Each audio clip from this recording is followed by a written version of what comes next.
de Orot HaTshuva. Qui c'est qui me suit par oui. Il y a les Hazen qui sont là. Bon, il y a les Hazen qui sont là. Donc, nous commençons ensemble, comment dire, une anthologie, si je puis dire, de Orot HaTshuva.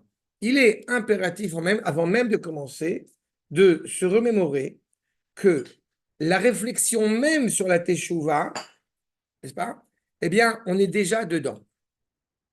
D'accord?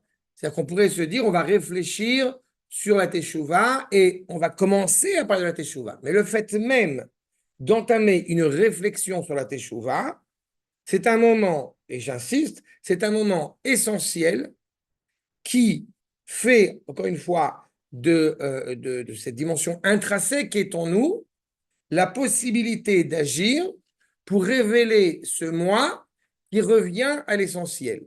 L'expression usuelle bien célèbre du Rav Kook, c'est, qu'est-ce que c'est que la tchouva? C'est la chouv el atzmiut, de revenir à l'essence de moi. Comme j'ai coutume de le dire, atzmi, c'est, et la mekouriout, et l'origine, et la racine. Atzmi, c'est tselem Eloi shebi. Je reviens à la volonté d'Akash Baruch Hu qui m'anime. C'est cette raison pour laquelle nos maîtres vont dire à quel point la Teshuvah, eh bien, est une mitzvah d'une facilité extraordinaire. Puisque dès qu'on est entamé dedans, dès qu'on est engagé dedans, eh bien, on est déjà dedans. D'accord? Ça relève justement de la volonté. La difficulté n'est pas d'entamer ce processus de Teshuvah. La difficulté, c'est de compléter cette chouva. Et ça, c'est plus compliqué. D'accord? Il y a une volonté sincère de vouloir se rattacher au bien par essence, mais d'assurer dans la continuité cette volonté de faire le bien, c'est beaucoup plus ardu. Maintenant, j'ai choisi volontairement, comme je l'ai indiqué, ces 3 chapitres que nous allons commencer aujourd'hui, le chapitre 7, Perek Zayin, dans Orot HaTshuva, pour la raison suivante. C'est que notamment le Rambam nous enseigne que concernant la Teshuvah, eh bien, il y a 3 stades essentiels, à savoir ce que nous appelons d'abord la charata, c'est-à-dire le regret, se désoler d'avoir fauté. Puis, et c'est ce qui sera le chapitre 8, se déconnecter totalement de la faute, ce qu'on appelle la haziva. D'accord? Je suis déconnecté de la faute.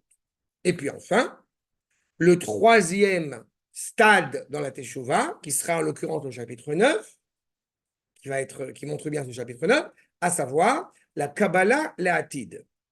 Prendre sur soi l'avenir. D'accord? Je répète, soit bien clair. On a d'abord le regret de la faute, qui s'opère de différentes manières. Puis, nous abandonnons totalement la faute. Nous sommes en retrait de la faute. Et puis enfin, on regarde vers l'avenir. D'accord? Ça, c'est dans la langue du Rambam.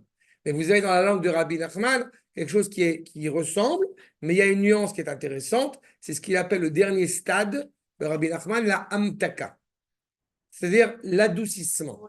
À partir du moment où une personne, elle faisait, je le dis souvent à titre d'exemple, allégorique, mais c'est tout à fait ça. Je jouais de la guitare, je faisais du hard rock. Et j'ai regretté parce que quand je faisais de la guitare avec du hard rock, alors on se droguait et je ne sais pas quoi. Donc, je regrette d'avoir joué de la guitare pour faire ce genre de phénomène. Je quitte la guitare. Je regrette, je quitte la guitare et c'est pas fini encore. La Kabbalah La'atid. Ça veut dire quoi? Ça veut dire que si je m'arrête là, au stade où j'ai fait, je n'ai pas fait de tchouva complètement. Quand est-ce que j'ai fait de tchouva complètement? Quand j'ai repris la guitare. Hein? Quand j'ai repris la guitare. Quand il a repris. J'ai repris la guitare, sauf que, exactement, sauf que ce n'est plus pour faire du hard rock dans des lieux obscurs, c'est pour faire de la musique et chanter et louer le Créateur. D'accord? Ça, c'est le dernier stade. C'est pas excessivement difficile de façon de parler, hein. Ça peut se concevoir plus facilement que beaucoup d'autres Ça choses. peut se concevoir C'est tout son état. C'est ce que j'allais dire. C'est ce que j'allais dire. D'abord, ça peut se Ça peut concevoir. rebuter les Il y a un regrets. avantage, je vais te dire, il y a un avantage quand on a dépassé un certain âge, et je dis pas ça avec mépris, au contraire, mais il y a un problème. Il y a un avantage quand on a dépassé un certain âge, c'est que tous nos instincts sont comme un peu plus calmés. Mais il y a un inconvénient quand on a dépassé un certain âge, c'est qu'il est très difficile de changer certaines habitudes. Ah, ça, Et il alors, faut prendre ça aussi en considération. je ne suis D'accord? pas d'accord. Ben, je suis heureux pour toi que tu ne sois pas d'accord, Moi, je mais change de métier l'expérience comme m'a des montré qu'une colle à kavod, c'est plus difficile quand on est jeune parce qu'on se rattache à une société auquel on a envie d'appartenir, mais c'est malgré tout beaucoup plus simple, et je suis bien placé pour en parler, c'est beaucoup plus simple, encore une fois, quand on est jeune, quand on n'a pas de... Vous prenez ça, c'est ce que je dis à chaque fois, et Dob, ce qu'il réfléchit les mains, on a eu l'occasion d'en parler, quand on dit, quand on a un rapport, voilà, parce que le premier sens de Teshuvah, il ne faut jamais l'oublier, c'est d'abord le retour en Eretz Israël. Quand je parle de Teshuvah, quand on a 19 ans et qu'on n'a rien, et qu'on n'a pas d'attache, et qu'on n'a pas et que je suis célibataire, et qu'on habite dans 1 mètre sur 1 mètre carré, c'est facile à gérer. Quand on a 60 ans, c'est plus compliqué à gérer. Quand on a une famille, c'est plus facile à gérer. Donc, ma famille, comme je dis à chaque fois, ma famille, je l'ai construite ici. Donc, je rentre à la maison, c'est mon foyer que j'ai construit. C'est pas la même chose quand on a pris des habitudes culinaires, culturelles et je ne sais quoi d'autre pendant des années et des années. Oui, mais D'accord? la base, c'est que quand on est jeune, le plaisir n'est pas du tout de jouer de la guitare au pétrole, n'est pas le même du tout, donc c'est plus difficile de s'en débarrasser que quand on est plus âgé. C'est ce qu'on a dit. On n'a pas le même C'est plaisir. bien, c'est ce qu'on a dit. Je te On a remercie. dit. Ah oui, Alors, c'est ça alors. Tov, alors. Attends. Maintenant, le titre. Erkam shel Irurei Teshuvah, Tsiura ou Marshavta. On dit quoi, le Rav? Erka, la valeur, la valeur donc multiple, shel Irurei Teshuvah. Qu'est-ce que c'est que les Irurei Teshuvah? C'est quand nous avons des réminiscences. Nous avons, justement, on va dire, la conscience qui est en train de s'exprimer. Hein? Ce qu'on appelle le matzpoun. J'aime beaucoup cette notion de matzpoun en hébreu parce que quand vous avez matzpoun, c'est la racine de matzpen. N'est-ce pas? Excuse-moi, je t'arrête. D'accord. Le matzpoun qui est rattaché donc au matzpen. On a comment on appelle ça en français? La boussole. C'est-à-dire, d'accord? C'est ça. Quand on a la Irurei Teshuvah, on est déjà en train de penser qu'il y a quelque chose qui ne va pas. Il y a quelque chose que j'ai envie de corriger.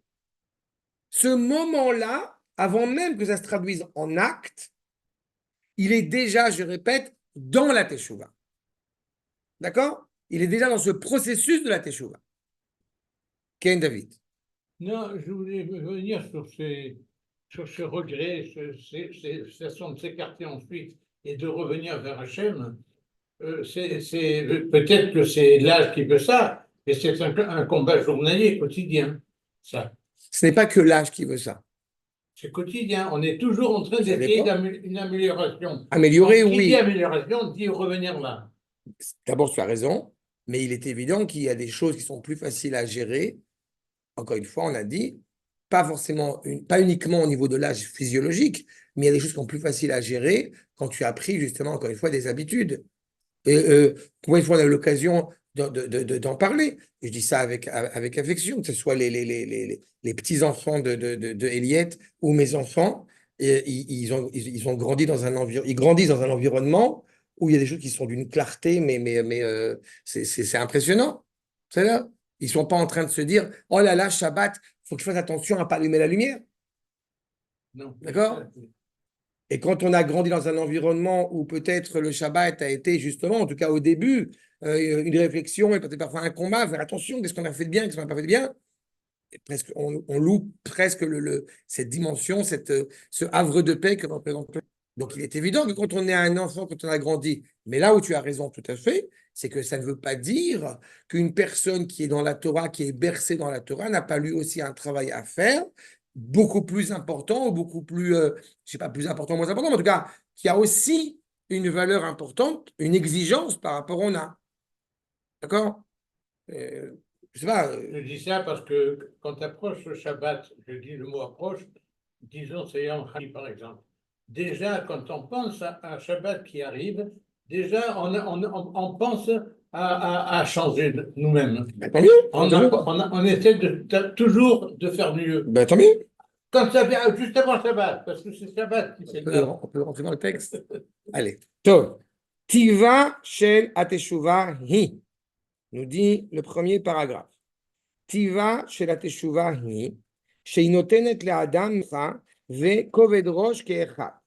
Intéressant cette phrase, parce qu'elle a une ambivalence de quelque chose qui semble serein et agréable, et à la fois quelque chose qui semble-t-il, difficile, délicat, koved rosh, quelque chose de sérieux. D'accord?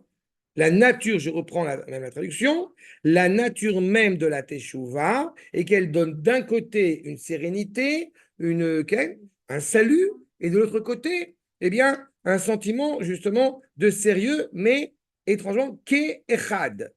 On est à la fois dans la tristesse, le regret d'avoir fauté, c'est pour ça qu'il y a un sérieux, on prend conscience de la valeur de nos actes, mais à la fois quelque chose d'agréable, j'ai envie de dire, et de doux, puisque justement, on a cette possibilité de revenir.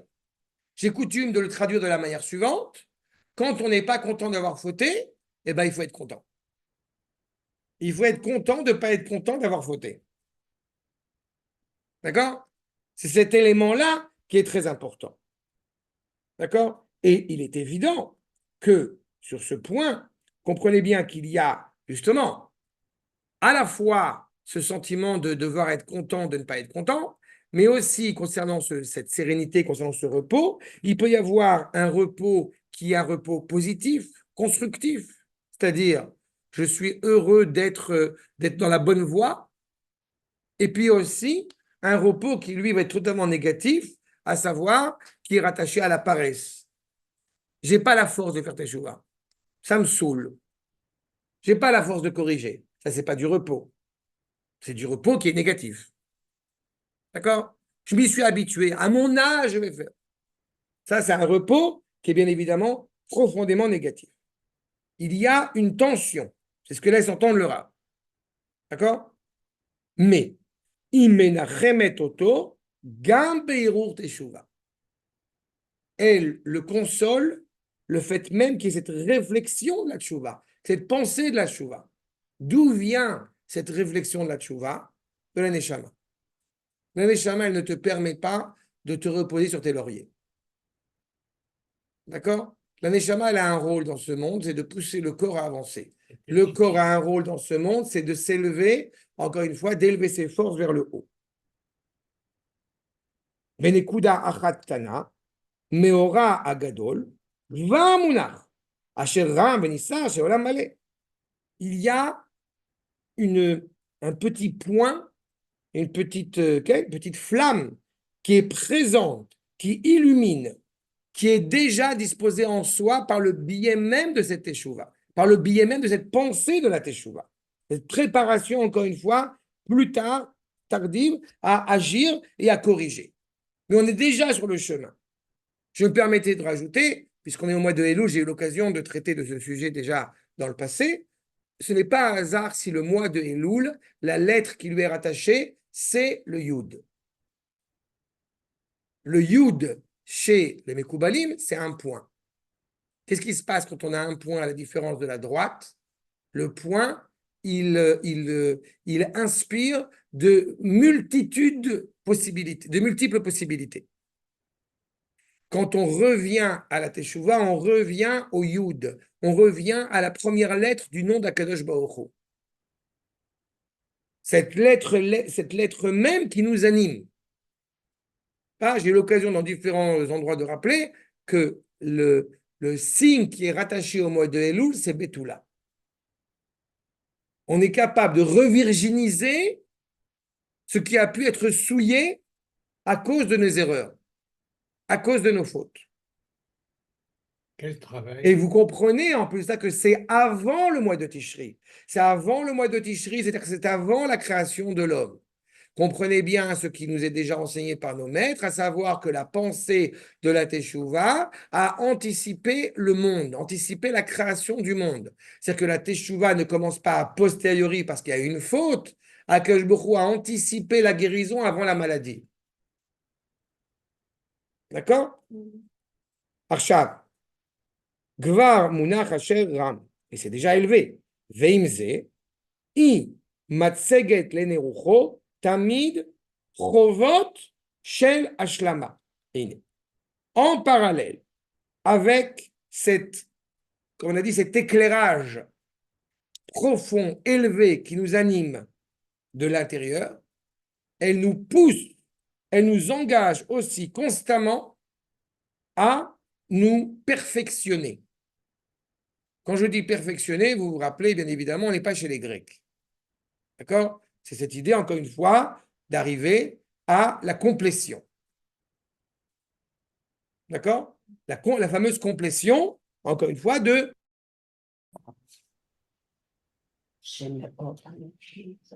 Donc, je reprends cette notion, encore une fois, de Chovot Shel Ashlama. Ametzilot Oto. Ametzilot Oto, mi zechichut adaat venotnot alav or matzok. Donc, on comprend qu'en réalité, c'est la fameuse phrase de Maïtou qui dit qu'il ne faut pas vieillir. C'est-à-dire qu'en réalité, un vieux rabbin est un ravagé, vous vous rappelez de cette... C'est-à-dire que c'est l'idée ici qui est constamment dans la volonté de se perfectionner, d'avancer, de perfectionner le monde avec lui. Et c'est quoi misrichut adat? En réalité, c'est... Nous avons une problématique qui est bien connue, c'est quand je reste coincé sur les fautes du passé, je n'avance pas. D'accord? Alors que justement, et à l'inverse, si je me gargarise de ce que je suis arrivé maintenant, bah, j'ai aussi un problème. Donc, cette volonté de perfectionnement, de perfectibilité constante, elle est essentielle pour ne pas ni se reposer sur ses lauriers. Je ne sais pas comment le traduire. La vérité, je ne sais pas comment le traduire. Je n'ai pas... c'est Srichut, Zachiach. Il y a cette notion de confiance excessive. D'accord? C'est dans le sens de confiance excessive. Sous prétexte qu'il y a la teshuva, donc je peux faire tout ce que je veux. Non. Et ni à l'inverse, encore une fois, je ne peux pas avoir accès à la teshuva parce que de toute façon, vu le nombre de choses que j'ai fait. Non. Il y a quelque chose, encore une fois, dans la pensée, je répète, qui s'inscrit, qui nous contrarie profondément. Et donc, par conséquent, le fait d'avoir la satisfaction de la teshuva, d'avoir le bénéfice, le bonheur de la teshuva, bien évidemment, notre note alav or matok. Il y a quelque chose de doux, d'agréable, on va dire consolateur, on a dit tout à l'heure. Mais, encore une fois, dans cette tension perpétuelle. Anoten erer gadol vekavua lechayab. C'est ce qui, en réalité, va donner un sens à sa vie. Le fait de savoir que nous pouvons trébucher, mais que nous avons toujours la possibilité de revenir, quelles que soient les réalités, quelles que soient les erreurs qu'on ait pu commettre, eh bien, encore une fois, nous amène une consolation importante, tout en étant conscient, encore une fois, du travail et de ce qu'il va falloir œuvrer pour compléter cet échouement. L'arrogance de l'esprit. Ah. Pas moi, hein, je l'ai travaillé. Non, mais c'est bien. L'arrogance de l'esprit. Qu'est-ce que je dis? Voilà, une confiance excessive. Bon, c'est ça, ça. D'accord? Si je pense Tertchouba, alors la pensée de Tertchouba, Matselaoti, Mizrechot. Non, il y a un danger quand tu as confiance dans cette échouva d'un côté, c'est justement, eh bien, d'avoir trop confiance, arrogance de l'esprit, d'avoir trop confiance dans la possibilité de cette échouva. On a dit, il y a une ambivalence à la fois de Nechama, de Menoucha, n'est-ce pas? Oui. Mais à la fois de Kovedrosh. Oui, parce que si je pense Choseret Tchouba, alors je pense que voilà, je suis tzaddik, termit tzaddik. C'est le problème. Alors, ça ça peine, comment? Même pas. Oui, mais encore une fois, comme j'ai dit, c'est la satisfaction d'être content de ne pas être content. Ah, je comprends. D'accord? J'ai coutume d'expliquer que, j'ai coutume d'expliquer dans la langue du Rav Kook, j'ai coutume d'expliquer que vous avez ce qu'on appelle 4 conceptions. Il y a ce qu'on appelle le bien dans le bien, le mal dans le bien dans le mal et le mal dans le mal. D'accord? Le bien dans le bien, c'est quand je fais quelque chose de bien et cela me comble de bonheur. Ça, c'est le bien dans le bien. Atov chez Batov. Et puis, il y a le mal dans le bien. C'est quoi? Je veux quelque chose de bien. Et là, j'arrive à la conclusion, bien évidemment, importante. Je ne suis pas n'importe qui, quand même. Non, je suis quand même, bon, en toute modestie, je suis quand même le plus beau, le plus intelligent, le plus génial, le plus génial de toute la Terre. Moi, personnellement, d'accord? Là, on a déjà un petit problème d'orgueil. Il y a le bien dans le mal. Je suis profondément désolé d'avoir fauté. Ça me taraude, ça me peine d'avoir fauté. Ça, c'est le bien dans le mal. Et il y a le mal dans le mal. Qu'est-ce que le mal dans le mal? Je suis foutu. Pourquoi c'est le mal dans le mal? Et que dira le Rav Kook, c'est le début de l'hérétisme, c'est le Yehush, parce que justement, cette réalité-là, eh bien, Avera, Goreret Avera. Cette réalité-là va m'amener à continuer à fauter délibérément, parce que justement, je n'ai aucune confiance dans la Teshuvah. Donc, c'est un vrai problème. Il n'y a pas de possibilité de revenir, non? Le mal dans le mal. Si, c'est ce que va te dire le Rav Naftali Tzvi Berlin, que j'aime souvent citer sur ce propos. Le Natseif de Vologine te dit, il faut faire teshuva 2 fois. Sur la faute que le Yitzhara t'a engrangé, que tu as fauté, et sur la tristesse que la faute a engrangé. D'accord? C'est tout. Ce qui est aussi un problème. On ne peut pas abandonner. Achat, Atsiour. D'accord? Encore une fois, on a été éloigné d'Akash Baruch Hu, on veut s'y rapprocher par le prisme des mitzvot, par le prisme, encore une fois, de la volonté de vouloir se rapprocher d'Akash Baruch Hu. Atsiour, c'est la teshuva, mais à et kol avonot ou ve'alotehen. Je vous rappelle, avant même d'avancer, que quand on fait teshuva, n'est-ce pas, par amour, ce qui est absolument irrationnel au possible, le porc Chadé Shalom qu'on a mangé hier, il devient de la dafina. D'accord? Traduction plus claire.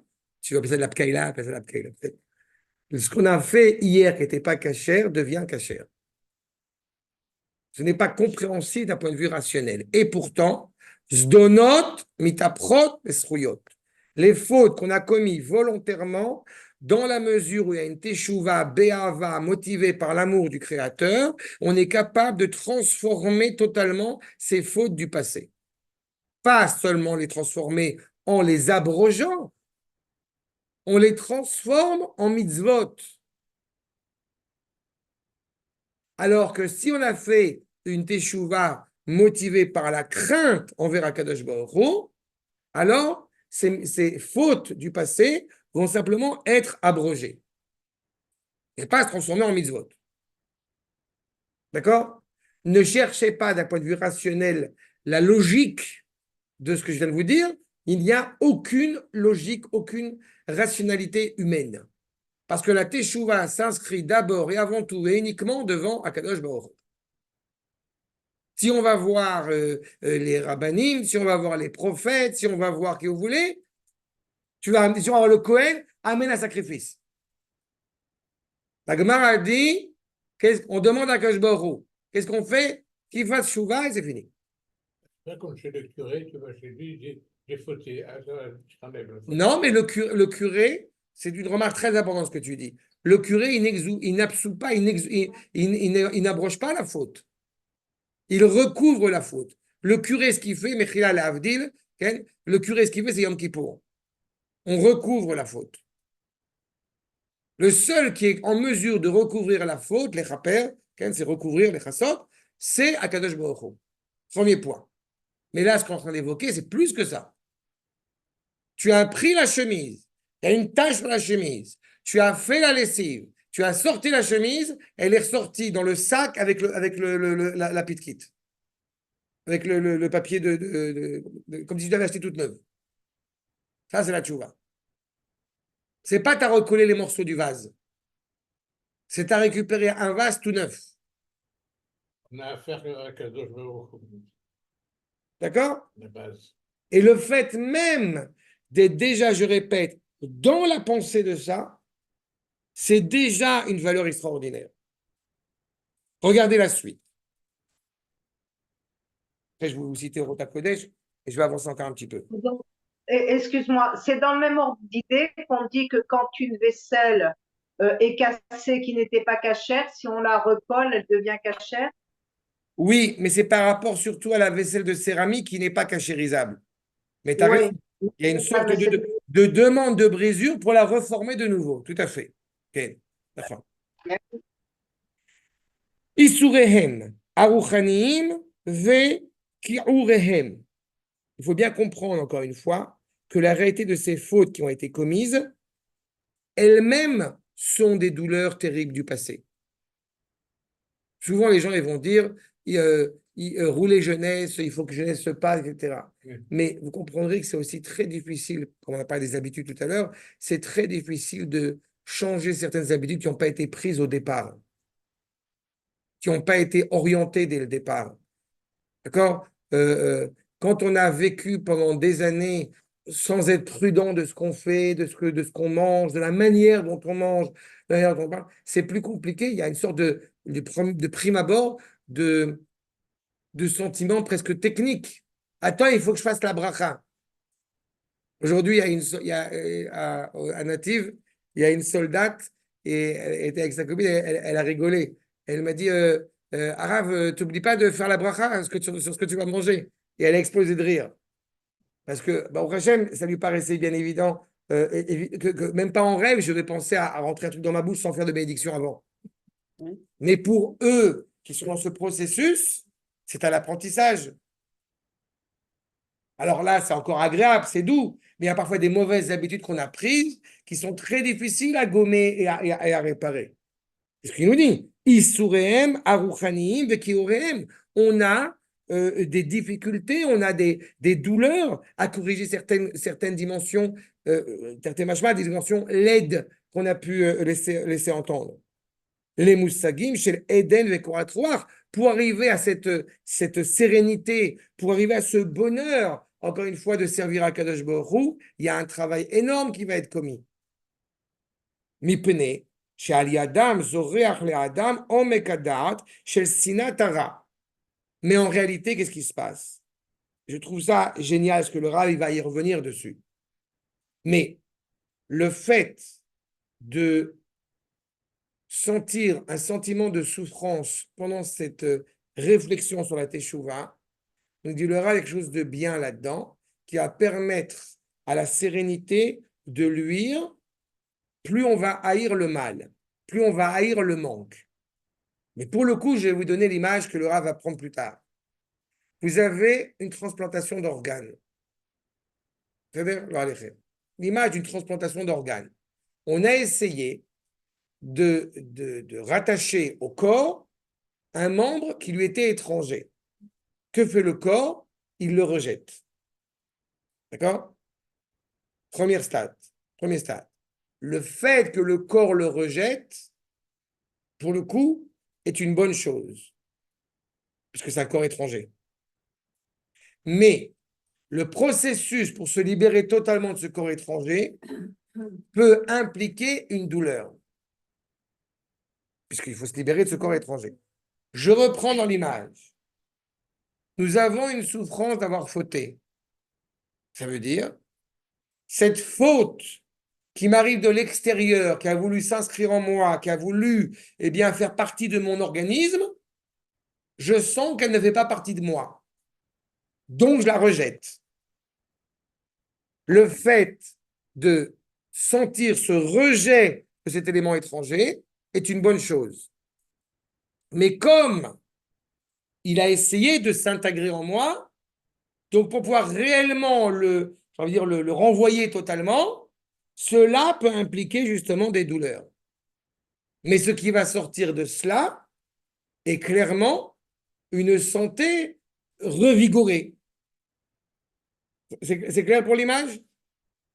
C'est ça qu'il est en train de nous dire. Chez les souris, chez le... Il peut être avec des Issourim. On peut essayer d'éviter les Issourim. Mais il y a un processus qui peut s'avérer douloureux. C'est-à-dire, on va prendre de de la morphine. Pas de la morphine, vous avez compris. Oui. D'accord?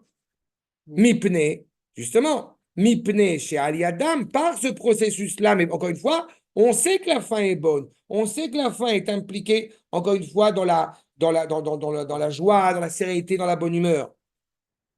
Mais pour arriver à cela, bien évidemment, il y a un processus. Mipne chez Ali Adam, Zoreach le Adam Omekadat, il y a un apprentissage profond, une adhésion pleine de la haine du mal. Comprenez bien que la morphine auquel je fais référence, qui est aidée par la morphine, mais qui est par le biais de l'étude.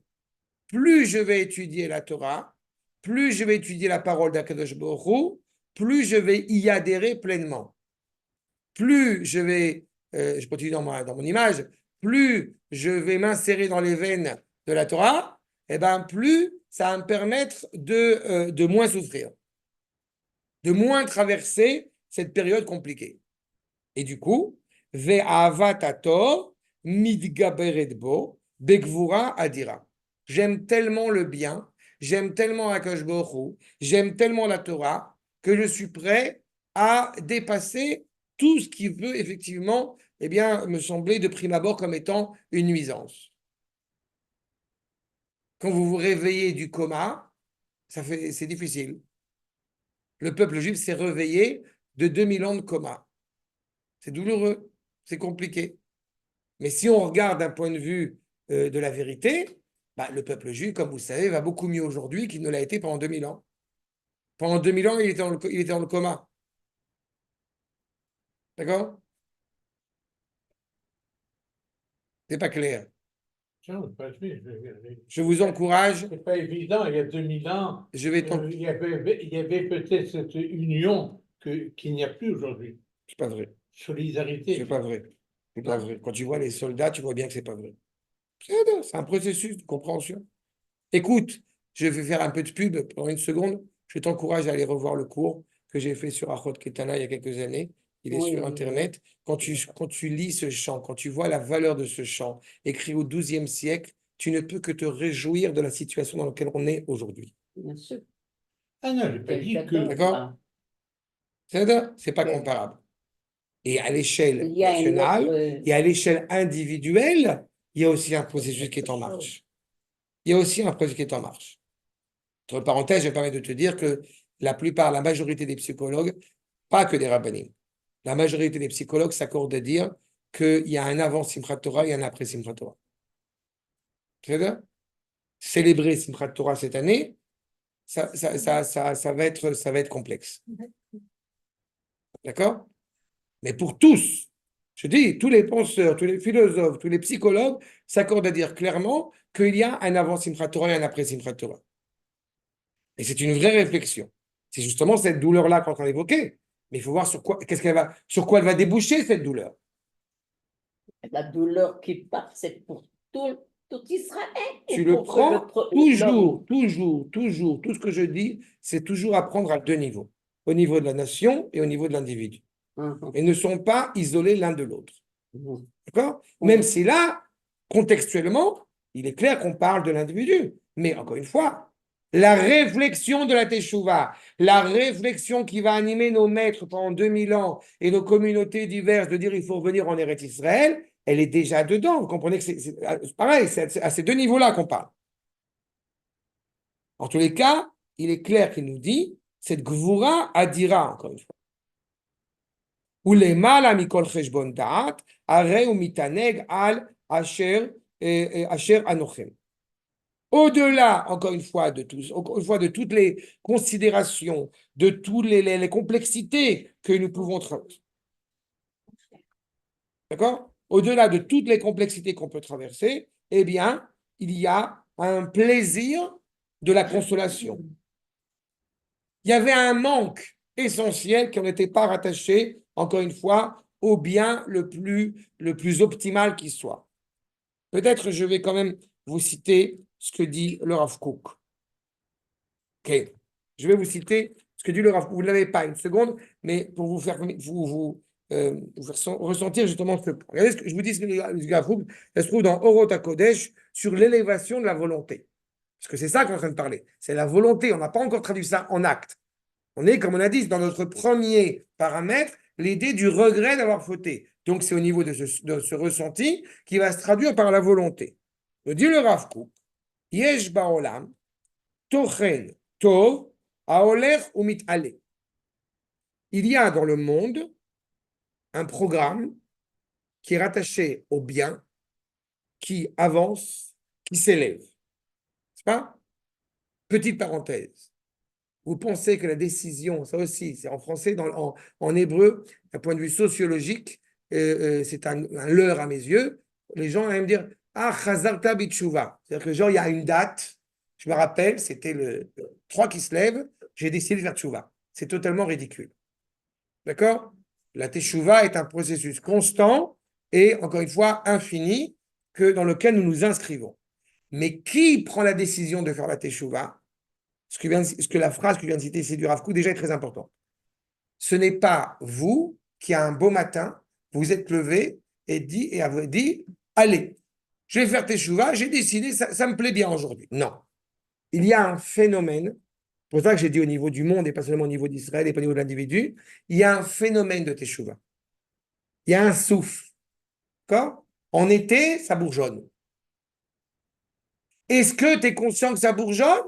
Tu peux voir que ça bourgeonne, comme tu peux passer à côté des prémices des récoltes. Mais le souffle de la teshuva est déjà en train de s'installer. D'accord, une seconde. Et donc, ça veut dire que quand il suffit d'observer, de scruter ce qui se passe dans le monde, eh bien, tu es appelé. Tu es happé à cette teshuva. Tu peux décider de déserter, de ne pas vouloir voir, de ne pas voir. Et pourtant, on voit, et c'est encore plus, on va dire, c'est ce qui se passe cette dernière année, où on voit comme ça un réveil. Que ce soit pour des raisons douloureuses ou des raisons réjouissantes. Mais il y a un souffle qui se réveille. Et c'est pour ça que j'ai insisté à la fois au niveau de l'individu qu'au niveau de la nation. Des juifs qui étaient totalement écartés de leur identité juive, arrive la guerre des 6 jours, tac, il se passe quelque chose. Personne ne s'est consulté pour dire il se passe quelque chose. Mais ça a été une évidence. C'est Shmirat Shofar. Oui, mais parce que tu parles par rapport au chauffard, mais même de manière générale, il y a un souffle général. Mais je vais même pas seulement, oui, mais je vais même pas seulement dans la négativité, dans le drame, même dans le positif. Les soldats ne se sont pas consultés en souhaitant tous soudainement de plus en plus mettre les tzitziot. Eux-mêmes ne savent pas l'expliquer pourquoi, mais il se passe quelque chose. Parce que le monde avance inexorablement vers le bien. Veze tochen mitgale, et il se révèle, ou birtsono, ou betiv'o, chez la Adam Gamken. Il y a le bien qui souhaite se révéler de plus en plus sur terre, et il se révèle par le biais de l'homme, par le biais de l'être humain. Be'avar, ayateva va'aratzon ha'enoshi, yoter pra'i mima shehu ka'et. Dans le passé, il y avait une volonté naturelle de l'homme qui était plus bestiale, plus cruelle qu'elle ne l'est aujourd'hui.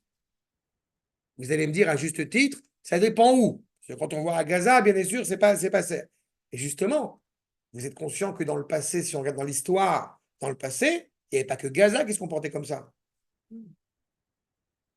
Donc, ce qui était naturel et inhérent à la volonté du pseudo-humain dans le passé, soudain, il y a un processus, il y a une élévation progressive. Et donc, au fur et à mesure que le temps avance, cette volonté qui apparaissait comme étant naturelle, mais au mauvais sens du terme, cette volonté animalière du terme, est en train de s'adoucir pour laisser jour à une authentique volonté, à une nouvelle forme, à un nouvel espace, à une nouvelle manière d'aborder la réalité, qui est plus sensible justement au monde qui nous entoure. Alors, bien évidemment, même dans cette volonté actuellement, va poursuivre le Rav, Aratzon Arshavi, Kama Sigim Adain Yeshbo. Il y a encore des tâches, il y a encore des scories. C'est pour ça que je ne parle pas pour l'instant de la Teshuvah accomplie finale. Je parle même qu'il y a un phénomène, une réflexion de retour. Je vais même plus large que ça. Quand il y a le Covid et que les gens s'interrogent sur comment protéger la nature. Bon, rassurez-vous, ça n'a pas duré longtemps. Mais cette petite réflexion-là, elle a une valeur. Elle a un sens.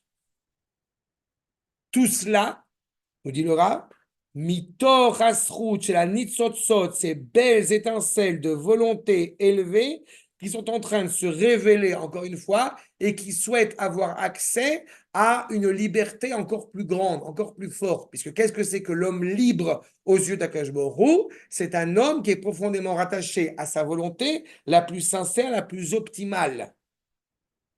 Et qui ne va pas, a priori, détruire, dévaster le monde. Mais au contraire. Mais il se trouve que pour passer d'une volonté problématique, praïte, animalière, bestiale, à quelque chose de plus doux, de plus agréable, donc on va construire quelque chose de plus fort et de plus grand, entre les deux, il y a quelque chose qui se détruit. C'est ça qu'on a parlé tout à l'heure sur le corps étranger qu'on est en train de renvoyer. La destruction d'un monde pour laisser place à un autre monde, à une réalité face à une autre réalité. Certains voudraient, au sein même du peuple juif, qu'on continue à parler du judaïsme comme on en a parlé pendant 2000 ans. Ah, quand on était en Algérie, quand on était au Maroc. Mais on est dans une situation qui était dramatique à l'échelle du peuple juif. D'accord? C'est un processus constant. Tel que l'enfant qui grandit, c'est pas le passage de l'adolescence à l'âge adulte. D'accord? Rappelez-vous, ça n'est pas si loin. Il y a quelque chose, encore une fois, presque de douloureux là-dedans, dans ce passage-là. Eh bien, c'est ce passage-là, quelque chose d'encore plus grand, encore plus fort. D'accord? Et plus on s'ouvre, plus on découvre d'autres forces. La teshuva n'est pas pour affaiblir des forces, n'est pas pour réduire l'homme, au contraire.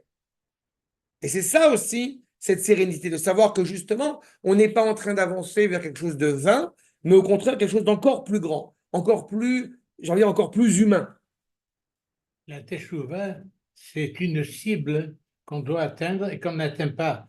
C'est-à-dire qu'on atteint par petits sauts. Elle s'éloigne toujours et tu vas vers elle. Elle s'éloigne toujours. C'est pas la teshuva qui C'est s'éloigne. permanent. C'est pas la teshuva qui s'éloigne, ce que tu dis maintenant, c'est le rapport à Kadosh Baruch Hu.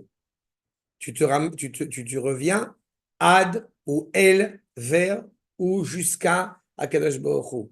Tu as raison sur le rapport à Akadosh Baruch Hu que la teshuva elle est infinie. Mais c'est pas la teshuva qui est infinie, c'est Akadosh Baruch Hu qui est infini. Tu comprends?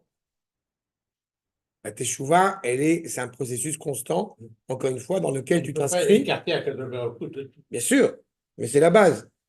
Mais on pourrait se désespérer en se disant, mais je ne pourrai jamais y arriver. Alors qu'en réalité, la teshuva, elle est essentielle, et c'est pour ça qu'elle a précédé même la création du monde, elle est essentielle à la création. D'accord? On pourrait tomber, c'est ce que j'ai souvent expliqué, on pourrait tomber dans l'écueil de dire, ce qui est passé, et j'ai envie de dire de tomber dans un temps linéaire. Il y a le passé, le présent et le futur. Ce qui est derrière moi est fini, c'est foutu. Je ne pourrai jamais corriger. Sauf que nous avons une lettre très intéressante en hébreu qui s'appelle le vav conversif. En hébreu, vavaïpour. On est capable de transformer le passé en futur ou que Dieu préserve le futur en passé. Grâce à quoi? Grâce au présent. Tu fais tes choix maintenant, ton passé est transformé et du coup, ton futur est aussi transformé. C'est pour ça que VAIA inscrit une parole réjouissante. C'est le vav que vous avez dans le nom d'Akadosh Baruch Hu, Yud Ke Vav Ke, il y a un Hei qui est la réalité de ce monde-ci, il y a un Vav, et puis un autre Hei. Quand nous vivons dans ce monde-ci, coupé que Dieu préserve du projet divin, on pourrait évidemment tomber dans le désespoir. Et par le biais de la Teshuvah, par le biais de ce lien Vav, donc, que nous nous relions avec Akadosh Baruch Hu, nous permettons de révéler totalement le nom d'Akadosh Baruch Hu, le sens même du nom d'Akadosh Baruch Hu, du sens de l'être. Shema Havaya, Yud Ke Vav Ke, c'est la racine du verbe être. Nous pouvons accéder à l'être parce que justement, nous savons donner sens à cette existence qui est la nôtre. C'est clair, Brigitte? C'est clair? Donc, chez Margish, Iné, Asher Anocham. Donc, on va être consolé, on va être rassuré. Chez Margish Bo Oto, Anoam Aelahi. L'agréabilité. Je reprends le dans Rodat Tshuva. Chez Margish Bo Oto Anoam Aelahi. On a, d'une certaine manière, cette défaillance qui a été ressentie, ce sentiment d'être limité. Mais étant donné que par le biais de la Teshuvah, on est rattaché à un processus beaucoup plus large, beaucoup plus grand, du redressement possible, ce cœur, j'ai envie de dire, qui a été brisé par la conscience de la faute, eh bien, est assuré de pouvoir trouver sa légitimité, son intégralité, son intégrité. Pourquoi? Parce que Akadosh Baruch Hu a inscrit la Teshuvah, encore une fois, dans la création. Noam Elahi, un meyucha de Baalei Teshuvah qui est spécifique chez ceux qui sont animés par cette Teshuvah, le plus agréable possible. La Naïm Beyoter, imata amameaden shel shvirat alev. Avec cette réalité, encore une fois, que ce cœur qui a été brisé, shvirat alev, vedichaout anefesh, cette détresse à laquelle nous sommes confrontés, amechuberet im emuna amuka shel atzala veyeshuat olamim. Nous avons confiance dans le pardon divin.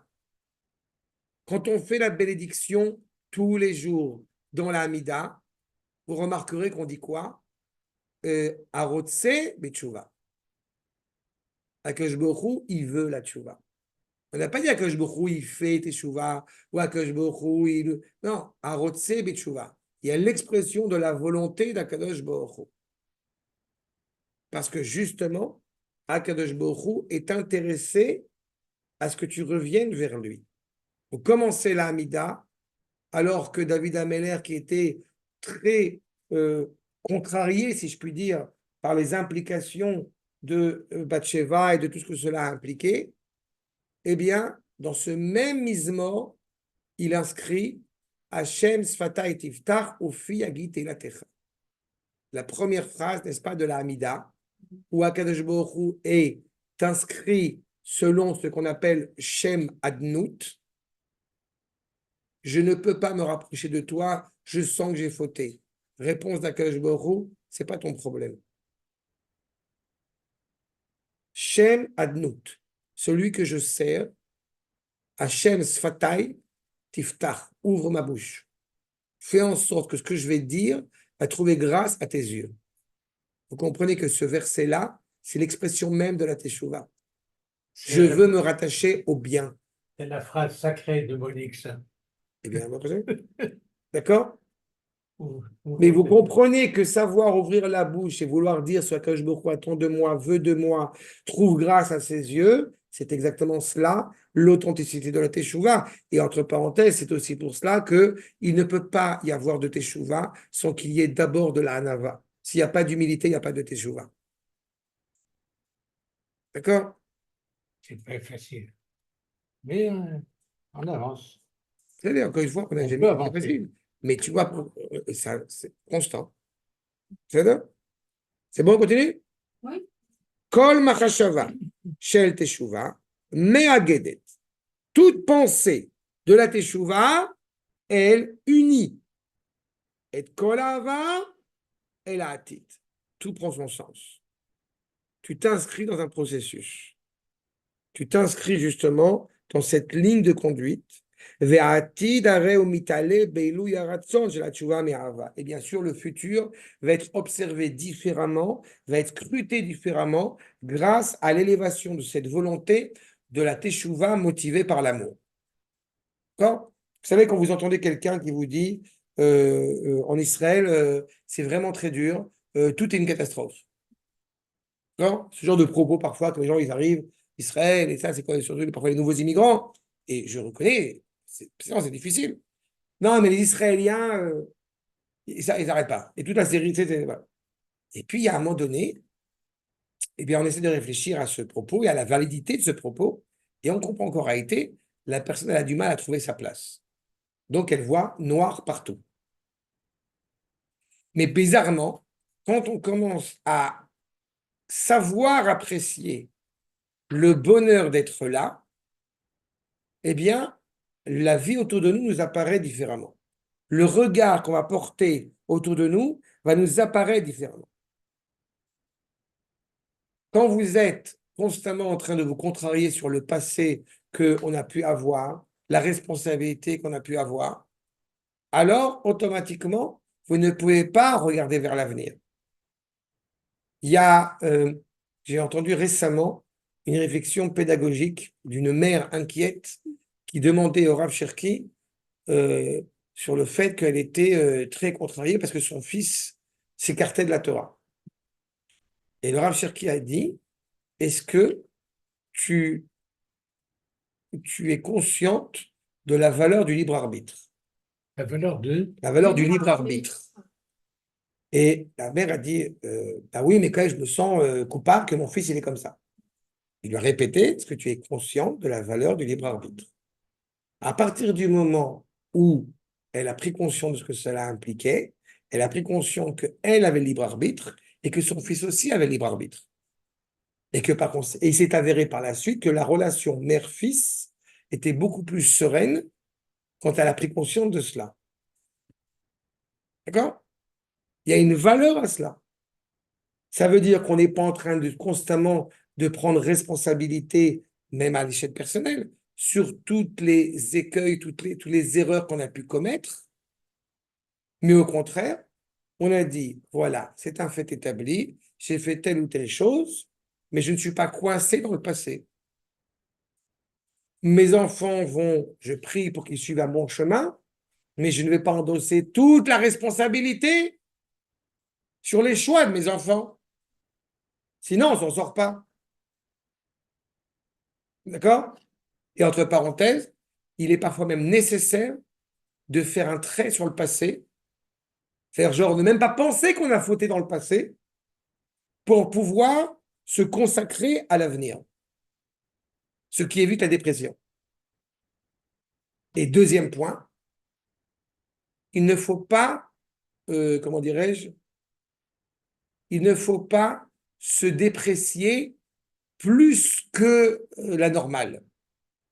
Ça veut dire, tu ne te rends pas compte toutes les fautes que j'ai fait dans le passé. Mais tu alors on va en corriger une, puis après encore une, et après encore une. Et une histoire bien connue de deux femmes qui sont allées voir un rébé, un admor, et il y en a une qui dit oui, je suis venue parce que j'ai fauté et je veux me faire pardonner de cette faute, je suis contrarié à en fauter, etc. Et toi? Non, non, moi je suis juste venu pour l'accompagner. Moi ça va, j'ai des petits trucs, mais je suis juste pour l'accompagner. Et le Rav en question dit la chose suivante. Toutes les deux, vous allez aller dans la cour et aller me ramener des pierres. Toi, qui apparemment, tu vas me faire plaisir, là, celle qui a fait une grosse faute, machin, qui s'en veut, tu me ramènes une grosse pierre. Et toi, tu me ramènes des petites pierres. Elles amènent des pierres et le Rav leur dit, très bien, maintenant, allez leur mettre à leur place. Alors, la femme qui a ramené la grosse pierre, elle dit, bah, c'est où la remettre, parce que c'est où elle a pris la grosse pierre. Et l'autre, elle dit, mais comment je vais savoir? J'ai pris des petites pierres partout. C'est exactement la problématique. Toi qui as fait une grosse faute selon tes dires, bah au Hachem, comme tu sais exactement où la replacer, c'est fini. Alors que toi qui dis non mais j'ai fait des petits trucs, tu n'es même pas capable de réfléchir réellement à ce que tu as fait. Donc ça va être plus compliqué. Ça, c'est l'un côté c'est un des versants de l'histoire. L'autre versant, bien évidemment, c'est que il ne faut pas, comme on dit, alti racha bifnat smecha. On t'a pas dit, considère-toi comme le grand rabbin de tous les temps de truc, mais ne te considère pas comme un rachat à tes propres yeux. Même, il n'a pas dit, ne te considère pas comme un rachat. Il a dit, ne te considère pas comme un rachat bifnat smecha. C'est-à-dire que même si tu es rachat, ne te considère pas comme étant un rachat. Parce que si tu te considères comme un rachat, tu ne peux pas corriger. D'accord? D'où le fait que je réitère mon propos. Parfois, il faut mettre une croix, j'ai envie de dire, sur le passé pour pouvoir se consacrer à l'avenir. C'est pour un peu alléger, quoi. Les paquets de sable, ils sont parfois trop lourds. Une croix, un Magen David, quoi, pas une croix. Oui. Al yedei irurei teshuva, shomea adam kol Hashem akore elav, mitoch haTorah, ou mitoch kol rikshe alev. Quand on a ces pensées de vouloir revenir, en réalité, on entend la parole d'Akadosh Baruch Hu qui nous appelle à travers le prisme de la Torah. D'accord? À travers le prisme de la Torah. Je voudrais vous citer, encore une fois, ce que dit le Rav dans un article sur le Rambam. Encore une fois, de cette profondeur qui est inscrite. Je vous cite le Rav Kook que vous n'avez pas, mais que je vous lis à propos du Rambam. Bemam keaneshama aenoshit, au plus profonde, dans les profondeurs de l'âme humaine, kol Hashem kore belo eref. Comme je vous ai indiqué tout à l'heure, la teshuva ne débute pas avec la volonté de l'homme. Elle débute avec la volonté constante d'Akadosh Baruch Hu d'appeler sa créature. C'est Akadosh Baruch Hu, vous vous rappelez, quand il dit à Adam Arishon, Ayeka, avec la volonté de vouloir lui encourager à revenir, il dit, où es-tu? Akadosh Baruch Hu, il ne sait pas où il est? Non. C'est où es-tu pour pouvoir revenir? Il y a un ouvrage, si vous avez l'occasion de lire, qui était très sympathique, qui s'appelle Dieu en quête de l'homme, de Avram Eshel. Il avait écrit, je me rappelle, c'est un des premiers livres que j'avais lus, et je trouve que le titre est extraordinaire. Dieu en quête de l'homme. C'est ça. C'est la voix d'Akadosh Baruch Hu, la parole d'Akadosh Baruch Hu qui est sans cesse en quête de l'homme. Je poursuis les propos du Rav Kook que vous n'avez pas. Meuma achaim yichola rak lehamem et anefesh. On est confronté à cela, on est provoqué. Et quand que Dieu préserve, on devient hermétique. C'est-à-dire, quel hermétique? Atum, quel hermétique, non? Hermétique. Alors, eh bien, que Dieu ne plaise, on a plus de mal à faire tes choix parce que tu n'entends pas la voix. Tu t'es fermé à la voix. À tel point que tu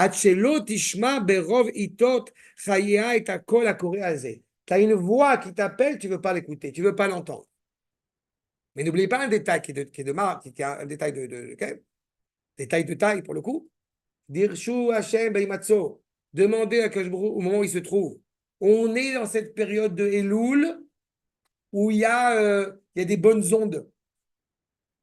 D'accord? La radio, elle marche mieux. Les galim, les good vibes. Aval Beshum Ofen, nous dit le Rav. Beshum Ofen lo tuchal la'akor et haïsod. En aucune manière tu pourrais déraciner la racine. Tu pourrais déraciner ton lien à ce peuple. Tu pourrais déraciner ce lien essentiel en Akadosh Baruch Hu. Akadosh Baruch Hu, comme vous le savez, n'est pas que Malkenu, mais c'est Avinu Malkenu. On est le fils aîné d'Akadosh Baruch Hu. Tu ne cesses en aucune manière d'être mon fils, même quand tu as pris le chemin de l'école buissonnière. Et à Shoresh, Vaikar chez la Kolazé, l'essence même de cette voix, chez Ubehemet Kol Etsem Achaim Ainoshim, c'est l'essence même de la vie humaine. Cette voix qui ne cesse encore une fois de vaciller, de s'entendre, parce qu'elle s'adresse à l'homme. Rosh Hashanah, je vous rappelle, c'est Yom Erat Olam. Le monde a accouché. Il a accouché de quoi? De celui qui est né le premier Tishri, à savoir l'homme. Il faut être digne d'être l'homme. Et les toldot à Adam, dira dans le Mishnah Avot, c'est l'essence même qu'il faut se rappeler. Les engendrements de Adam. Accoucher de celui qui est dignement appelé homme. D'où le fait, pour reprendre ce que nous avons lu, que Akadosh Baruch Hu nous appelle de la Torah elle-même, de tous les sentiments du cœur qui nous animent. Toutes les forces de la Torah nous orientent vers cela. La Torah ne s'est pas adressée aux malachim, elle ne s'est pas adressée aux animaux, elle s'adresse à l'homme, avec ses qualités et ses défauts, avec ses forces et ses faiblesses. ou mitoch haolam umlo'o. Ok? L'homme reçoit des messages. Il serait terrible, c'est quand il y a des épreuves que notre peuple traverse, ou quand chacun traverse, on ne s'interroge pas. Je n'ai pas dit qu'on n'avait pas forcément les bonnes réponses. Je n'ai pas dit qu'on avait forcément les bonnes réponses. D'accord? Comme j'aime à le dire, quand on a loupé son bus le matin, ce n'est pas que je ne voulais pas que tu prennes ton bus. C'est que tu t'es levé trop tard. D'accord? Comme je l'ai dit dans plusieurs interventions, j'ai une sgoula, mais retenez parce que c'est. J'ai une parole mystique, vraiment profonde de la Kabbalah, qui vous dit comment gagner de l'argent. D'accord? Accrochez-vous bien parce que je vais vous dire une parole là qui est très subtile. Il faut aller travailler. D'accord? Voilà, c'est un enseignement, là, vous voyez, je vous dis enseignement profond. On a guetté les Moïse Pirkavot. Tu peux dire ce que tu veux. C'est toujours bien dans la prière de demander. Mais d'abord, tu te lèves, tu vas travailler. Voilà. Ceux qui pensent autrement, je suis navré, je vais vous décevoir que c'est. Voilà. J'apprends la Torah à une jeune fille qui est Rosa Petchouba. Et chaque fois qu'elle a un problème, quelque chose, elle me dit ah, Hachem Yazor. Je lui dis qu'est-ce que c'est Hachem Yazor? Tu dois faire quelque chose. Tu dois t'assurer de dire Hachem Yazor. Et c'est tout à fait dans le contexte où on parle. À quel moment il envoie la parole de Teshuvah, il te parle. Maintenant, il me colle à Kavod. C'est toi qui vas agir. C'est l'histoire de mon frère qui dit mon genre d'une prendre par mon Dieu. Ah oui. Dieu, il pourvoit. Alors, mais on a des messages. On ne peut pas ignorer qu'on est revenu en Israël. On voit bien ce qui se passe à l'échelle de notre peuple sur terre. On voit bien ce qui se passe, des bouleversements qui sont inscrits dans le monde entier. Celui qui, encore une fois, qui a la tête sur les épaules, il ne peut pas ne pas s'interroger, ne peut pas se positionner à la fois d'événements, comme je dis, bouleversants positivement et aussi des événements dramatiques que traverse notre peuple. C'est ça les Messarim. Toute la Torah, on est plein de cela. Vekol Asherbam, ce que le monde, encore une fois, est rempli, et encore une fois, tout ce qui se présente. Ve Cheshek Atov, on reprend ce que j'ai dit dans le Rota Kodesh, le désir, n'est-ce pas? Cheshek Atov, le désir de faire le bien. Oler ou Midgaber Bekirbo. On est tellement enfermé parfois dans un système qui nous laisse entendre que non, mais le monde est intéressé que par l'argent. Non, mais tout le monde est pourri. Non, mais on finit par oublier qu'il y a quand même un maître à bord à la base.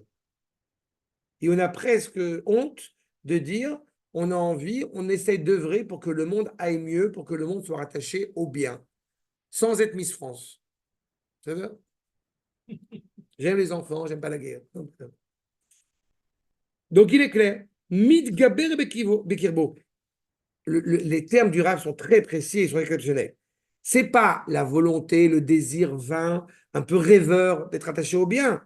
C'est Cheshek Atov Olech ou Midgaber Bekirbo. Il supplante en lui. Le monde entier va me dire le monde va mal. Qu'est-ce que je fais? Je me relève les manches, je vais de l'autre côté. Avraham Avinu. Le monde est rempli d'idolâtres. Que fait Avraham Avinu? Il va éduquer tout le monde. C'est exactement ça. Midgaber, on fait preuve de bravoure. Je veux me rattacher au bien malgré toi, malgré le monde entier, malgré ce que le monde entier pense. Mais tu ne te rends pas compte, tout le monde pense que, je m'en fous. Et à un moment donné, il faut oser le dire. Je m'en fous. Je veux faire ce qu'il y a de juste et ce qu'il y a de bien. Ceux qui veulent suivent. Ceux qui ne veulent pas, ils ne suivent pas. Donc, cette volonté-là, Midgaber Bekirbo, vers Bassar Beatzmo. Ça veut dire tout ce qui relève justement du corps, Agorem et Tachet, qui a amené à la faute. La faute, elle n'est pas de la Neshama, n'est-ce pas? La faute est au niveau du corps.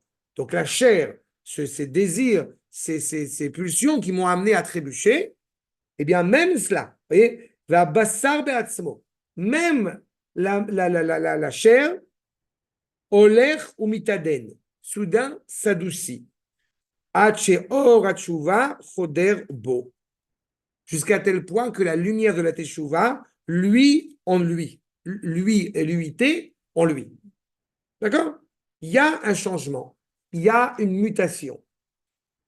Il faut être conscient de cela parce que parfois, encore une fois, vous aurez toujours des gens, on a toujours des gens qui, j'y suis moins confronté aujourd'hui parce que par mon bagage, parce que je fais, etc. Mais combien de fois ça m'est arrivé d'entendre des gens, des élèves, qui me disent, et pour ça que j'avais commencé à expliquer un petit peu mon bagage, parce qu'il y avait des gens, ils me disaient, non mais pour vous, je vous cite, vraiment, je cite, pour vous, Arabe, c'est facile, vous êtes né dedans. Voilà. Et à ce moment-là, j'ai pris la liberté de dire, viens, je vais t'expliquer. Mais quelque part, j'ai pris ça, c'était très gratifiant pour moi qu'il ait le sentiment que je sois né dedans. Parce que ça veut dire que quelque chose qui a été digéré, qui a été intégré. D'accord? C'est ça cette problématique. C'est que même la manière d'être, le corps change, le corps évolue par ces luminosités de cette neshama. Maintenant, Irurei Teshuva, Emhem Megalim et Omme Karatzot. Donc, plus vous allez être, paragraphe 4, pardon, d'accord? Plus vous allez être clairement, encore une fois, aiguillé, justement, réfléchir sur la valeur de la teshuva, plus cette réflexion va être profonde, plus, eh bien, elle va avoir des implications sur l'expression de la volonté. C'est assez fréquent que quand quelqu'un va dire « je veux », en général, c'est « je désire ». Il est rare, si la personne n'a pas réfléchi à la question, que quand elle dit « je veux », il y a vraiment l'expression d'une volonté authentique. Alors que justement, quand il y a cette réflexion pour pouvoir revenir à quelque chose de cohérent, de sensé, de sincère, plus cela est profond, plus la volonté aussi va être profonde. Et je dis ça, pas parce que soudain j'ai laissé pousser la barbe ou les péotes, okay? Non, non, quelque chose de vrai, d'authentique. C'est très facile de laisser pousser la barbe, de mettre une grosse kippa. Ce qui est plus compliqué, c'est ce qu'il y a sous la kippa. Ve'agvura shel haneshama midgala al yadam. Justement, la force de cette neshama qui s'en veut renforcer. Akadosh Baruch Hu, il a façonné un homme droit. On s'en rappelle. Akadosh Baruch Hu a façonné Asa et Adam Yachar dès le départ. Donc, quand il y a des difficultés, quand il y a des obstacles, quand il y a des trébuchements, ils vont venir quelque part, eh bien, encercler, souiller la volonté authentique.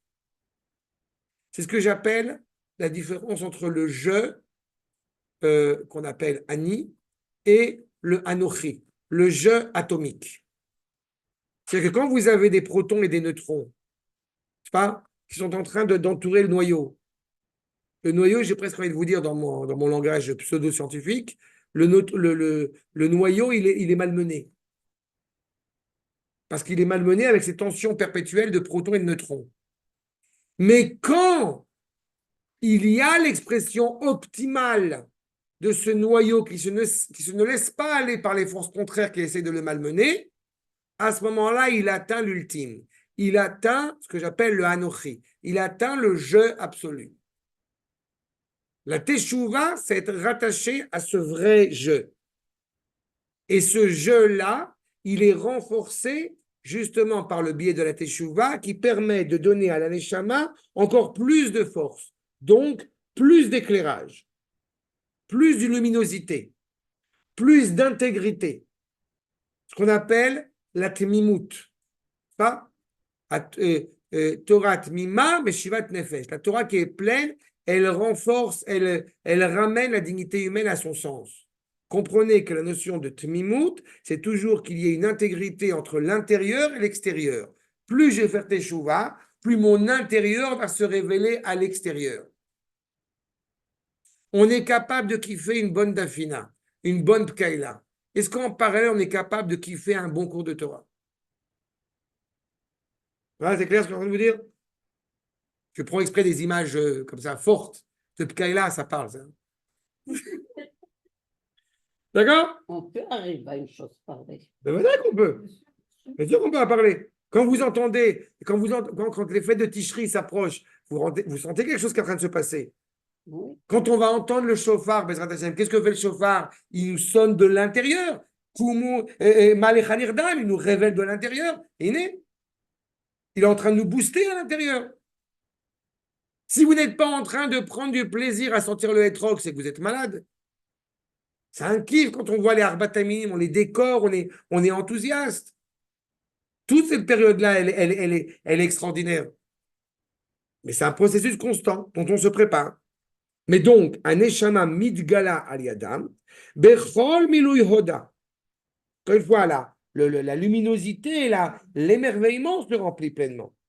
Je me permets de rappeler que Hod, c'est la sphira, c'est la vertu de Aaron, c'est l'harmonie. Tout est à sa place. Le Kodesh est à sa place. C'est Aaron qui va accroître, qui va chaque jour ajouter de l'huile pour accroître la sagesse de la menorah, diffuser la luminosité diffusée par la menorah. Donc c'est ça, la Neshama est lui de plus en plus. Ou les filles Godla chez la Tchouva, car imidat aferut shela. Plus on va clairement se renforcer dans la Teshuvah, plus on va être un homme libre. La faute, elle nous amène à être un esclave. La Teshuvah révèle en nous cet accès à une authentique liberté. Va nous dire, monsieur Benjamin Gross, que je vous cite, plus l'action sur l'œuvre de l'âme va être forte, plus libre sera la conduite. On est libre. Pourquoi? Parce qu'on est rattaché à notre authenticité. Vous comprenez que dans la même dimension, pour paraphraser dans Achot Ketana, sors-nous de prison, dit le Rav Avraham Chazal dans son chant. Quelle est la prison? C'est la galoute. Quand on est 2000 ans en exil, on ne peut pas révéler pleinement son identité. On revient en Eretz Israël, on commence à respirer un air bon, un air pur de nouveau. À tel point que le prophète Ishayahu dira que la seule chose qui vous sépare, qui vous distingue entre vous et moi, Akadosh Baruch Hu, c'est vos fautes. Comme si nous n'avions pas de faute à notre actif, on ne pourrait pas distinguer le peuple juif d'Akadosh Baruch Hu. Et ce n'est pas n'importe qui parle. Quand je dis c'est le prophète Ishayahu, comprenez, c'est Akadosh Baruch Hu qui parle. D'accord? C'est cette implication-là. Donc la faute, elle nous emprisonne. La faute, elle nous empêche de voir le bien absolu, de voir le bien auquel, encore une fois, nous aspirons naturellement. Achav, Ineni Roé, paragraphe, Hey, paragraphe 5. Ineni Roé, Avonot, je vois à quel point les fautes, Emomdim, qui est mechitza, vous voyez la suite du prophète, qui est mechitza, neged aor abahir aelahi. Que fait la faute? Eh bien, elle crée une opacité. Elle crée une distinction, comme on l'a indiqué, entre moi et Akadosh Baruch Hu. Donc la Teshuvah, eh bien, elle va casser cette barrière. Azoreach berav zoharo kol neshama, al kol neshama. Alors qu'Akadosh Baruch Hu, sa luminosité est intense, qu'Akadosh Baruch Hu n'a qu'une seule envie, être bienveillant à l'égard de sa créature, de pouvoir offrir, justement, de pouvoir verser de l'eau rafraîchissante. Mais comme on est dans la faute, donc on a un verre qui est trop petit. Dès qu'on est dans la Teshuvah, le verre est en train de grandir à l'infini. Et donc on peut accueillir l'eau pleinement. Et donc se rafraîchir. Ça va? Non, je sais que je vous donne plein d'images, mais c'est parce que c'est pour essayer de saisir un peu ça en profondeur. VM marchichim, c'est ce qui se passe avec la faute. Alors que la luminosité est intense, qu'elle illumine à l'intérieur de la neshama, malheureusement, la faute, qu'est-ce qu'elle va faire? Eh bien, marchichim ou marfilim est un neshama. Elle va obscurcir, c'est pas? Elle va rendre brumeuse mon lien à ma neshama. j'ai oublié qui je suis. Je ne suis plus rattaché à cette identité. Je me permets de vous dire, j'en ai honte, mais je me permets de vous raconter une anecdote. Il y a des années de cela, quand j'étais à la fac, et il y avait un colloque, machin, et il y avait une jeune fille, qui était là, une étudiante, qui, qui était là et qui a dit, oui, elle voudrait republier la guerre des Juifs de Flavie Joseph, etc. Et bon, elle parle de Zato, et elle commence à dire, parce que je trouve qu'il y a quand même beaucoup d'enseignements que grâce à cela, on peut apprendre à la synagogue, comment on voit à la synagogue et tout ça. Et la jeune fille n'était pas forcément très bien habillée, on va dire ça. Et elle n'avait pas un comportement qui me laissait entendre qu'elle était de chez nous. Excusez-moi. Elle arrivait de France, machin, c'est une étudiante française, et elle n'avait pas elle n'avait pas de baguette David, pour le coup. Et j'ai eu honte, parce que je lui ai dit, ah, tu es juive? Et elle m'a dit, bah oui, je vais quand même à la synagogue une fois par an. Mais j'ai eu honte. Vraiment, j'ai eu honte parce que j'ai pas eu le sentiment d'avoir une juive en face de moi pendant un instant. Et ça m'a peiné, mais je sais pourquoi j'ai ressenti ça. C'est parce qu'on est tellement intoxiqué par une culture qui nous entoure et qu'on finit, qu'à Dieu ne plaise, à oublier ces valeurs essentielles qui sont les nôtres. Ça m'est arrivé quand j'étais mariée, mon mari faisait l'aile à Seder à Beth Avot des Juifs qu'ils ont fait dans la Shoah et qui faisaient ça, c'était les Germanim. Et il y avait beaucoup de gens de Germanim, des Goyim Germanim. Et moi, j'ai appris des belles choses pour Pâques. Alors, j'étais tellement contente de ce que j'ai appris. Je vais lui parler avec elle. Et je commence à lui expliquer de ce que j'ai appris dans la Torah et tout. Et elle m'écoute, elle comprend ce que je lui dis. Moi, je suis très bien. Tout d'un coup, je dis, mais qu'est-ce que tu fais? Tu parles à un Goya? Du moment que j'ai compris ça, je n'ai plus parlé avec personne. Je dis, tu oublies qui est à côté de toi. C'est très difficile. Ils comprennent bien.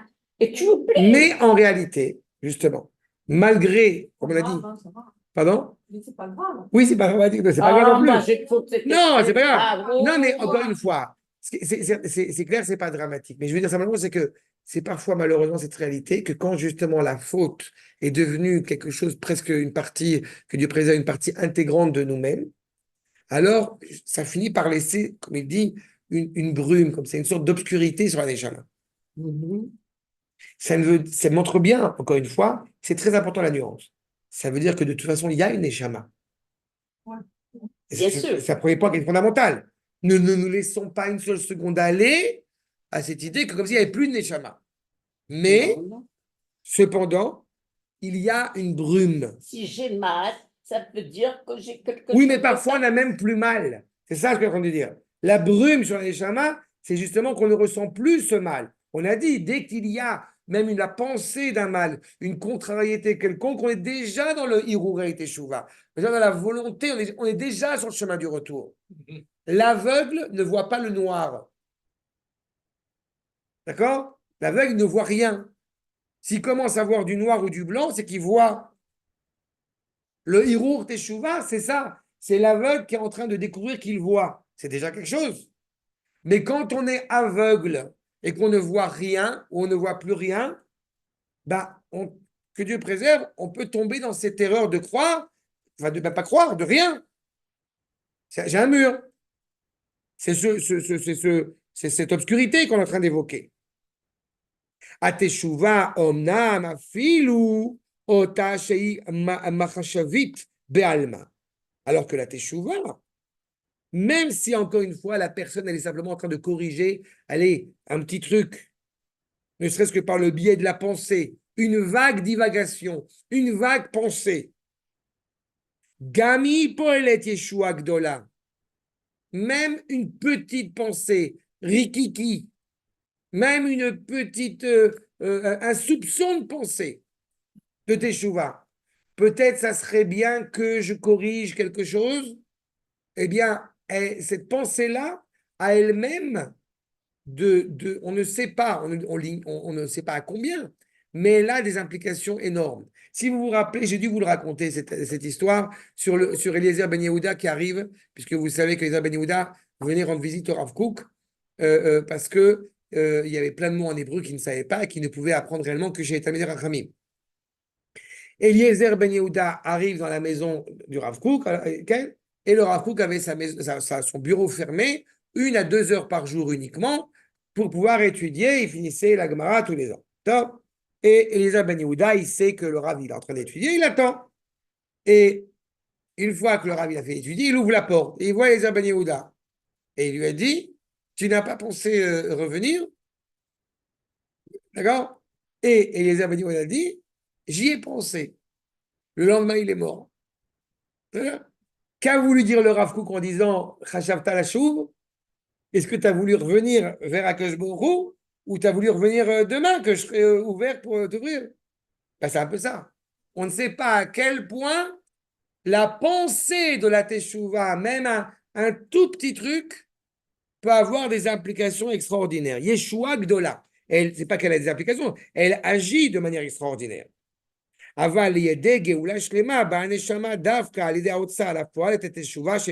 Justement, au moment de la pleine délivrance, eh bien, la neshama, justement, va se révéler par cette pensée de la teshuva, par cette indication, encore une fois, de la teshuva. Okay? On a dit, on a 2 actions qui sont fondamentales. L'une causée par la faute qui va obscurcir la neshama, et la pensée de la teshuva qui peut éclairer à nouveau, eh bien, justement, cette neshama. De nouveau, je me permets de vous citer M. Benjamin Gross. La pensée en elle-même reste du domaine d'un exercice, subjectif qui n'est à l'abri ni de l'incertitude ni du doute. L'expérience de la teshuva n'est pas abstraite, mais une véritable expérience.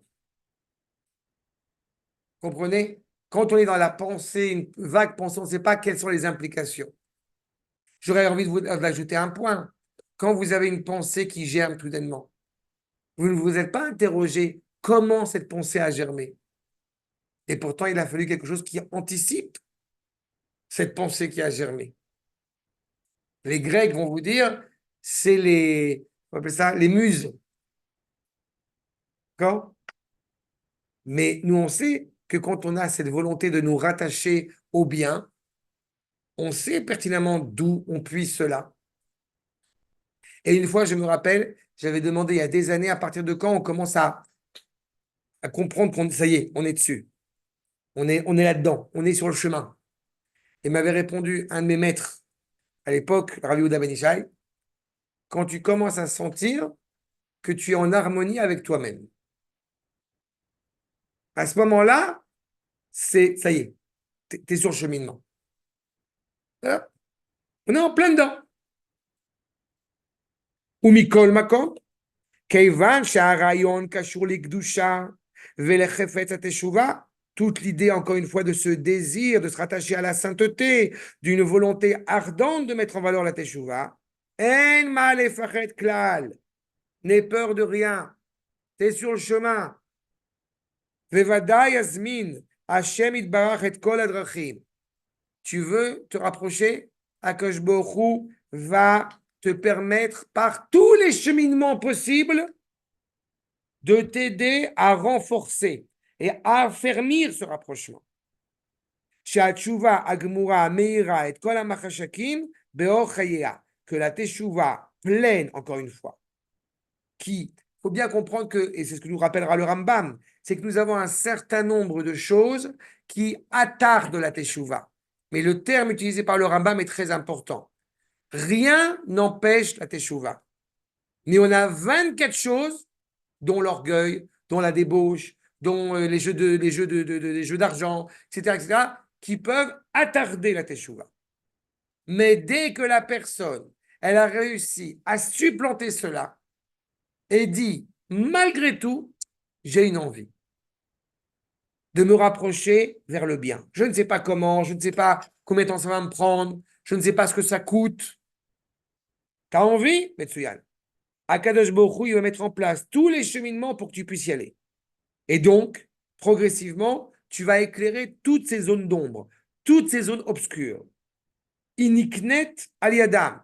Elle est acquise pleinement, justement, par cette force de la Teshuvah. Parce que, encore une fois, la valeur de la Teshuvah est exceptionnelle. Eh bien, plus tu vas te rattacher à cette luminosité, à cette source, sans faillir, une Teshuvah, encore une fois, consciencieuse, patiente, lente, mais sûrement. Eh bien, de la même manière, car à Torah midbarechet. La Torah s'en sort encore plus louée, encore plus éclaircie, encore plus étincelante, j'ai envie de dire. Veyoter et midbareret.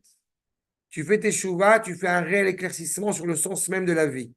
Quand une fois, marcher dans le noir et marcher en pleine lumière, on voit beaucoup mieux quand même. C'est pas? Ve'alimud, nesa, tzach ve'bayir. Même ta manière de comprendre, elle va s'avérer encore plus forte. Parfois, et d'ailleurs, entre parenthèses, quand quelqu'un va commencer avant la tfila, on essaie de faire teshuva. Avant d'étudier, on fait teshuva. Sur quoi on fait teshuva? On fait teshuva sur ce qu'on a pu faire comme bêtise et aussi dans l'implication que Akadosh Baruch Hu fait en sorte, aide-moi pour que je comprenne exactement ce que je vais étudier. Parfois, on a étudié et on n'a pas compris ce qu'on a étudié. Quelque chose qui nous bloque, une sorte voilà, d'opacité. Ben justement, par ce biais de la teshuva, même l'étude prend un autre sens. Et pour cela, Lev nishbar venitka Elohim lotivze. Un cœur contrit, un cœur brisé, Akadosh Baruch Hu ne lui fera pas honte. Et ce cœur brisé, je répète, c'est intimement rattaché à l'humilité. Parce que celui qui, je répète, fait preuve d'humilité, il sait qu'il a beaucoup à apprendre. Quelle que soit sa qualité, quelle que soit son intelligence, quels que soient ses diplômes, quel que soit son âge, il a un désir ardent, c'est encore une fois de se rapprocher vers Akadosh Baruch Hu, de pouvoir donner un vrai sens à sa volonté qui est de se rapprocher à Akadosh Baruch Hu. Et de manière assez intéressante, vous remarquerez que dans le verset qui est cité, il n'y a pas écrit Yudke Vavke Lotivze. Non, Elohim Lotivze. C'est-à-dire, c'est la révélation d'Akadosh Baruch Hu dans la réalité de ce monde. N'oubliez pas que la Teshuvah n'est possible que dans ce monde. Après 120 ans, c'est fini, il n'y a plus de Teshuvah. C'est maintenant qu'on a cette opportunité. C'est maintenant qu'on a cette chance de pouvoir faire Teshuvah. D'accord? Adkan, c'est clair? Tov. Bezrat Hashem, nous poursuivrons ce chapitre la semaine prochaine et nous avancerons vers le chapitre 8. Okay. D'accord?